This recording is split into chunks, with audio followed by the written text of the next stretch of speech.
suggestions that some material relating to the matters which led to the resignation of the former Minister and the former Minister for Transport had been conveyed to two members of my staff in May of this year.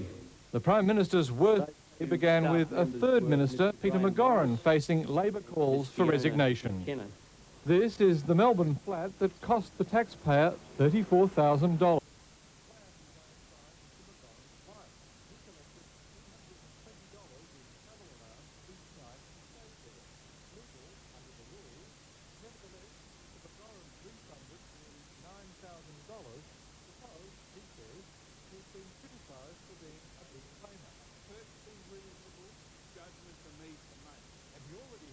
John Howard's back.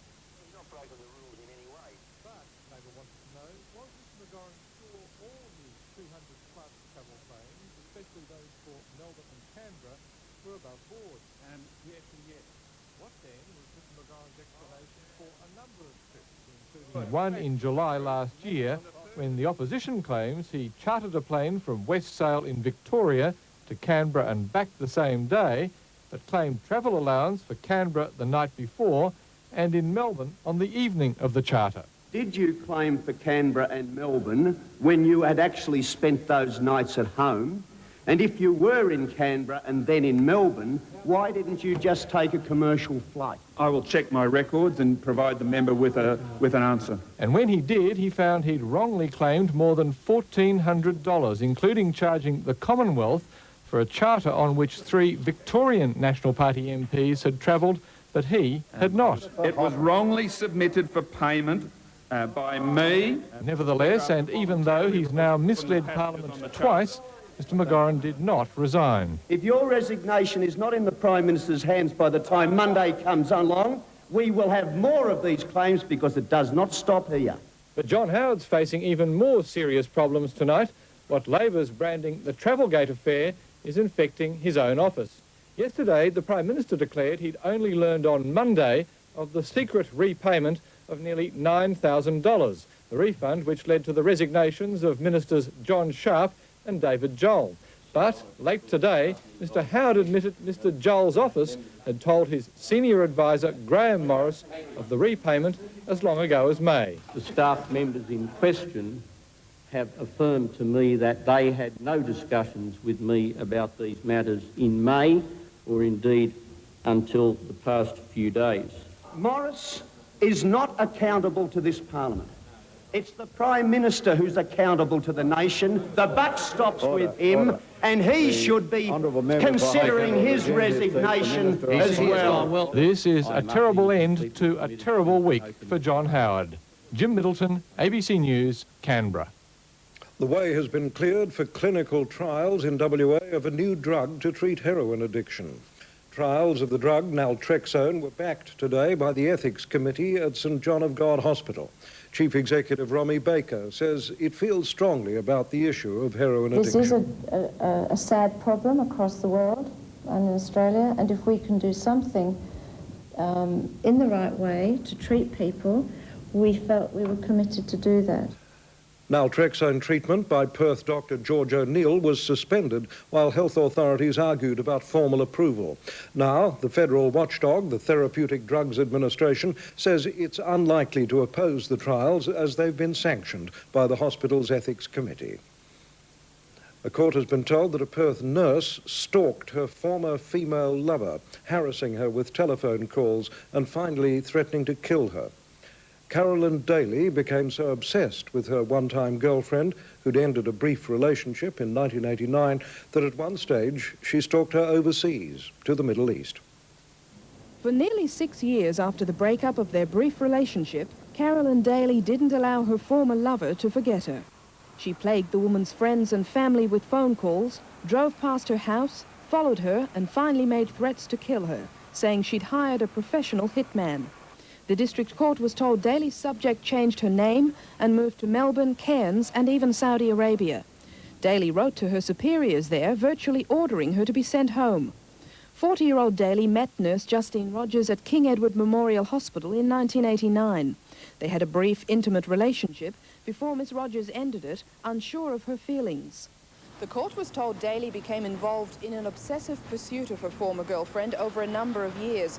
She was initially motivated by a desire to maintain the relationship, but her actions soon became predatory and malicious, fueled by motives of jealousy, vengeance and rebuttal.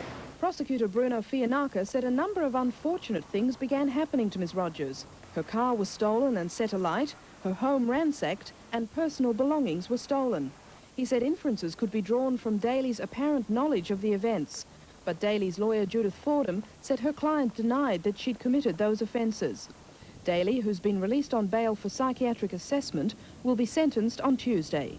Deborah Kennedy, ABC News.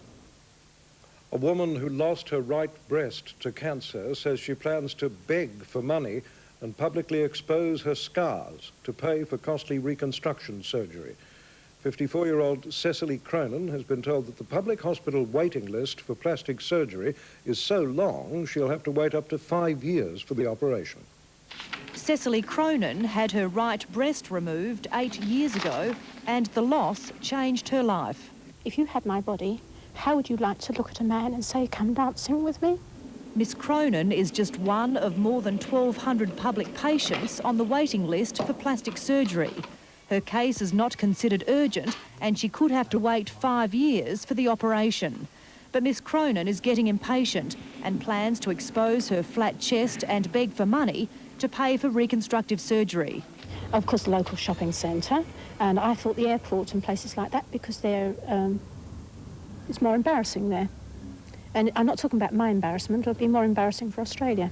Sean Hamilton is one of 14 plastic surgeons working through the public hospital waiting lists. Reconstructive breast surgery can take up to 8 hours, and Mr Hamilton says cases have to be prioritised. I feel under tremendous stress, tremendous pressure. I have to make judgment decisions each time as to who's going to go on to my operating list the next week, who's going to be cancelled if some other case comes up that's far more important. It's probably fair to say that the system has difficulty managing some of these situations. This woman obviously has a need, but there are many other patients in the community that have needs. I don't understand how priorities are decided. If this was my face, I think it would receive priority. While the Health Department has denied funding shortfalls have contributed to the plastic surgery backlog, Mr Hamilton says other factors are turning specialist surgeons away from the public system. It's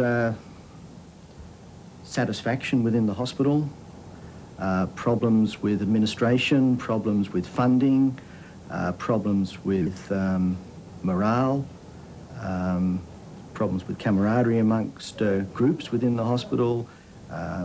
Things are very tight. Sue Short, ABC News. Australian archaeologists have uncovered evidence which is set to challenge theories on the evolution of modern society. The dig in outback New South Wales has revealed that Aborigines developed sophisticated seed grinding techniques at least 30,000 years ago, predating sites in the Middle East by 20,000 years. The New South Wales outback has revealed a unique window to Australia's past. 35,000 years ago, Cuddy Springs was a large ancient lake at the centre of a trade route used by thousands of Aborigines. The water also attracted large numbers of giant kangaroos, 4-metre-high emus and wombats the size of hippos. Convinced the site holds the key to unlocking questions surrounding the extinction of these megafauna, Judith Field has initiated the biggest archaeological dig in Australia. This is the sort of evidence that archaeologists all world over basically have been looking for in terms of trying to understand whether people were butchering them, whether there's specialised hunting, or whether they just coexisted. Once these 30,000-year-old bones are uncovered, new analysis techniques will enable scientists to detect minute blood and hair residues to determine if the stone tools were used to kill the beasts. While the site provides the first clear evidence of Aboriginal involvement in the extinction of megafauna, it also challenges long-held theories on human development.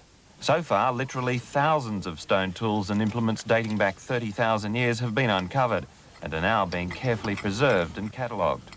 To get something like seed grinding in a hunting and gathering society is particularly unusual to get this at 30,000 years ago. Why were these people doing this then way back before any other people were doing it anywhere else in the world? The find is already exciting interest worldwide. This is a great chance to come out and see some of the really exciting stuff that's going on in Australian prehistory at the moment. And so I spent 1 week here and I thought it was fantastic, very exciting. The local Aboriginal people have been working closely with the archaeologists, keen to unlock secrets of their past. So how are you going, Speedy? I thought you put a big piece of charcoal down there. Yeah. Cuddy Springs, they say, is at the centre of a Dreamtime legend and considered a sacred site. The dig will continue for several months, with archaeologists now confident their work will force a rethink on human evolution theories. Michael Troy, ABC News, Cuddy Springs. The first stage of Australia's drought relief mission to Papua New Guinea has wound up amid claims that the delivery of food to the Western Province was not as altruistic as first thought. Critics claim the food was targeted at the area near BHP's mining interests. Australia's aid effort has now been completed, despite the difficulties caused by smoke haze from thousands of small, uncontrolled bushfires. Airlifts planned for the mining town of Taboobal were forced to divert to Kiunga further downstream. The RAF have delivered more than 50,000 kilos of food aid destined for the villages of Papua New Guinea's Western Province. The villagers of the Western Province are relatively lucky. In other areas of the country where sago is scarce, drought and frost have almost completely wiped out food supplies. An Australian assessment team is now in the field collecting information about the extent of the drought and is expected to deliver its findings in the next few weeks. I don't think, I'd be very surprised if anybody starved to death. It takes quite a long time to starve to death. But we want to know about the health situation. The experts concede this could still be one of the biggest El Nino droughts on record, and the situation could quickly deteriorate. Already the Fly River, one of the Western Province's most important transport waterways, has been reduced to a trickle. Australia's aid mission has obviously been welcomed, but it's also attracted some criticism. In Kiunga, local supermarket manager Frank Hewitt was reluctant to voice his criticism on camera, but he did express concern that the government appeared to be only sending food aid to towns closely connected to Australia's mining interests. Australia's aid effort has so far been relatively small and has been restricted to communities around BHP's Oktedi mine site. But the Australian government says it's waiting for the findings of its assessment team and has pledged to step up the aid effort into other areas if required. Michael Brissenden, ABC News, Kiunga. The Foreign Minister, Alexander Dana, has called for an urgent report from Australia's ambassador to Indonesia on the fire and smog crisis engulfing Southeast Asia. Earlier today, Indonesia called for international assistance. Australia says it will consider technical firefighting support as well as humanitarian aid. The government tonight advised Australians with young children or those suffering from respiratory conditions to defer their travel plans to Malaysia and Brunei. There's a glimmer of hope that the bloodshed in Algeria could be halted. Islamic militants say they're prepared to declare a ceasefire. The offer came after one of the worst massacres in 5